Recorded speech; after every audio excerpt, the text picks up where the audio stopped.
आगे बढ़ते हैं। नायब सिंह सैनी की सेना ने हरियाणा में इतिहास रच दिया। प्रदेश की जनता ने एक बार फिर कमल खिला दिया है।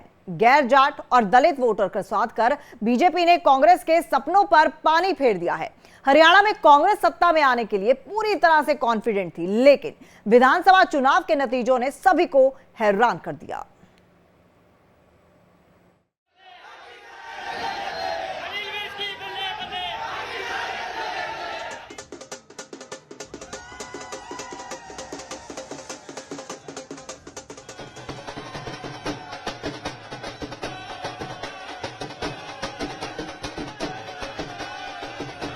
जिंदगी का साथ निभाता चला गया, हर फिक्र को धुएं में उड़ा। हरियाणा चुनाव पर सभी एग्जिट पोल्स के दावे बेदम हो गए। कयासों और रुझानों को चुनाव रिजल्ट ने पूरी तरह से पलट दिया। बीजेपी ने शानदार हैट्रिक के साथ इतिहास रच दिया है।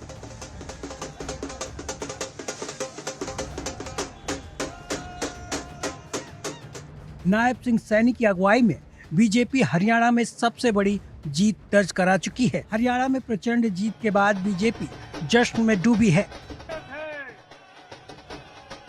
मोदी जी को जय श्री राम, मोदी जी को जय श्री राम। पीएम मोदी दिल्ली के बीजेपी मुख्यालय पहुंचे और जीत के लिए कार्यकर्ताओं को बधाई दी। एक बार फिर पीएम मोदी विरोधियों पर भारी पड़े हैं। हरियाणा के लोगों ने फिर कमाल कर दिया है और कमल कमल कर दिया है। तीसरी बार लगातार कमल खिला है।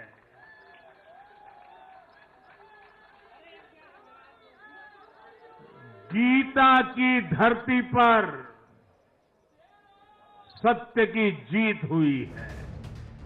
शुरुआती रुझानों में हरियाणा में कांग्रेस की बढ़त दिख रही थी, लेकिन जैसे जैसे ईवीएम खुले और आगे के राउंड्स की काउंटिंग हुई, तस्वीर पलटती चली गई। गैर जाटों को साधने में बीजेपी कामयाब हो गई। ओबीसी, ब्राह्मण और दलितों ने बीजेपी को भर भर के वोट दिया।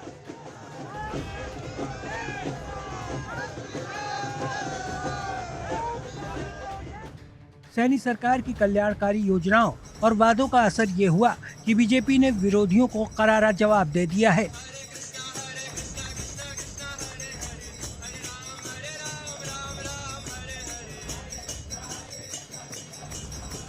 कांग्रेस पार्टी ने झूठ फैलाने में कोई भी कसर नहीं छोड़ी थी, कोई भी कसर नहीं छोड़ी थी। लेकिन हरियाणा की जनता ने एक भी नहीं सुनी, एक भी नहीं सुनी। मैं हरियाणा के बारे में एक बात और बताना चाहता हूं। एक हमारी यहाँ की कट्टर बेईमान पार्टी भी है, कट्टर बेईमान पार्टी। ये 90 की 90 सीटों पर लड़े थे और 90 की 90 सीटों पर जमानत जब्त करा ली। यह परिस्थिति हो।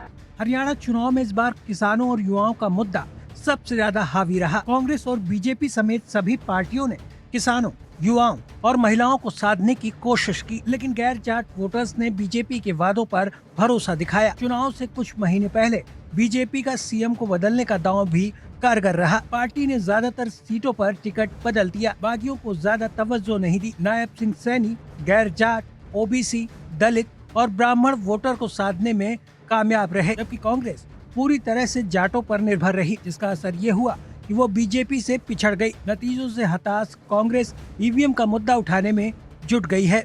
निराशाजनक है नतीजे। हम सुबह तक हमें पूरी उम्मीद थी।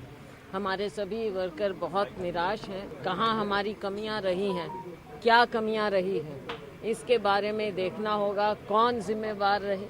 कल या परसों तक हम उम्मीद करते हैं कि हम चुनाव आयोग के सामने एक विस्तार से, जो अलग अलग जिलों से, अलग अलग असेंबली कंस्टिट्यूएंसी से शिकायतें आई हैं, कुछ आज हमने इलेक्शंस कमीशन के सामने रखा था, पर और भी हैं और बड़े गंभीर मुद्दे हैं ईवीएम को लेकर। और जिस तरीके से एक माहौल पैदा करने की प्रयास की गई, दबाव स्थानीय अधिकारियों पर लाया गया और जहां जिन जिन सीटों में हमारी हारने की कोई गुंजाइश नहीं थी, वहां हम हारे हैं।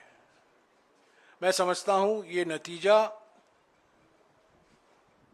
लोक भावना के खिलाफ है। गैर जाट किसानों और कारोबारियों ने बीजेपी का साथ दिया क्योंकि लगातार आंदोलन का एंटी असर हुआ। कांग्रेस का बेरोजगारी और अग्निवीरों का मुद्दा भी काम नहीं आया। बीजेपी ने दिखाया कि उन्होंने हुड्डा सरकार से ज्यादा सरकारी नौकरियां दी हैं। बीजेपी ने 2 लाख युवाओं को नौकरी देने का वादा भी किया है, जिसका असर चुनाव में दिखा है।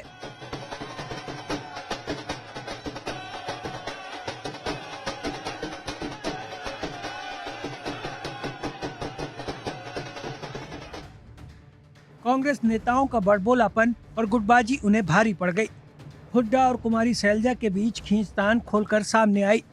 फोगाट के जरिए कांग्रेस ने युवाओं और जाटों को साधा, लेकिन इस बार INLD, JJP और BSP का वोट बैंक कम हो गया।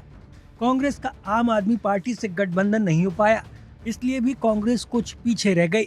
इस बार हरियाणा में पूरी तरह से फाइट बीजेपी बनाम कांग्रेस ही रही। दूसरी पार्टियों का सुपड़ा साफ हो गया। Bureau report, India daily.